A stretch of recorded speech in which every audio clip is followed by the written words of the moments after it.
Shalom Bapak Ibu Saudara yang dikasihi Tuhan, senang bisa menyapa kita kembali di pagi hari ini. Bapak Ibu Saudara yang dikasihi Tuhan, kalau kita mengamati dunia olahraga, maka kita akan menemukan ada beberapa jenis lomba lari. Namun ada dua jenis lomba lari yang sering kita dengar, yaitu lari sprint atau lari cepat dan lari maraton atau lari jarak jauh.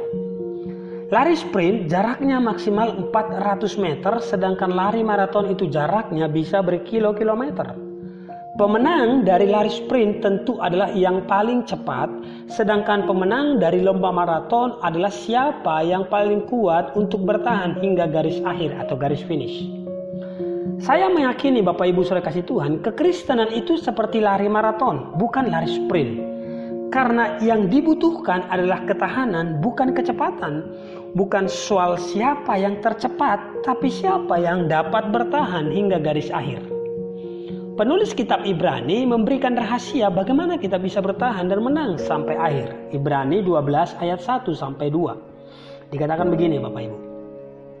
Karena kita mempunyai banyak saksi bagaikan awan yang mengelilingi kita, marilah kita menanggalkan semua beban dan dosa yang begitu merintangi kita dan berlomba dengan tekun dalam perlombaan yang diwajibkan bagi kita.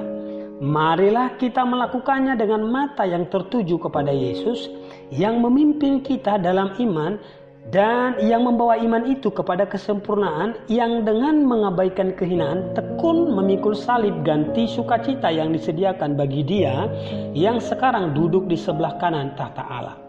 Ayat ini menjelaskan bahwa ternyata rahasia memenangkan pertandingan iman adalah dengan melakukannya sambil mata yang tertuju kepada Tuhan, atau dengan kata lain fokus kepada Tuhan. Hari-hari ini saya ingin bertanya Bapak Ibu Saudara kasih Tuhan, kemana sebenarnya fokus kita? Masihkah kepada Tuhan? Banyaknya penderitaan dan kesulitan-kesulitan dalam hidup seringkali membuat kita kehilangan fokus dari Tuhan.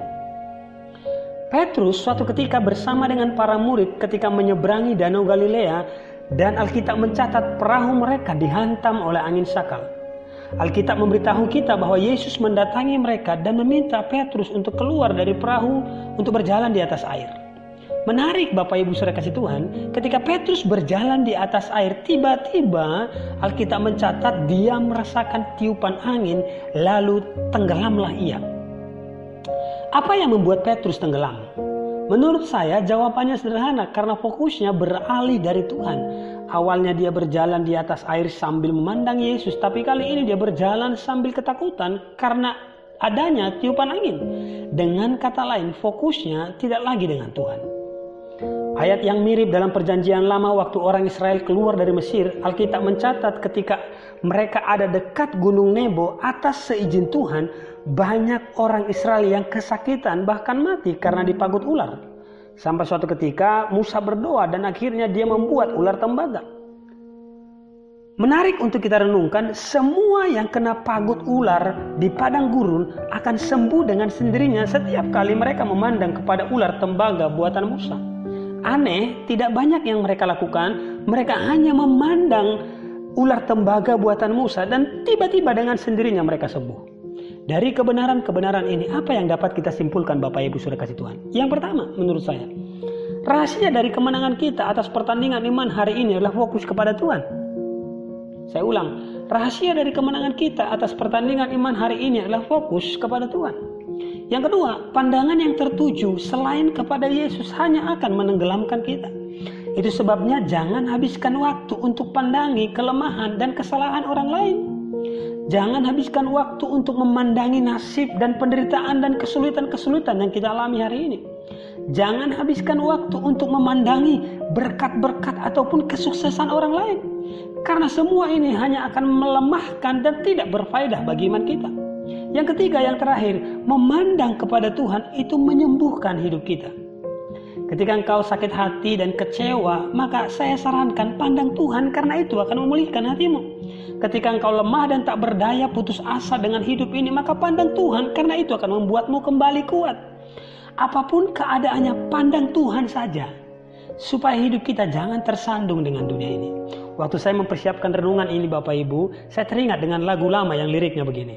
Pandang terus padanya, jangan menoleh yang lain, jangan pandang salah orang lain, pandang saja Yesus. Amin Bapak Ibu.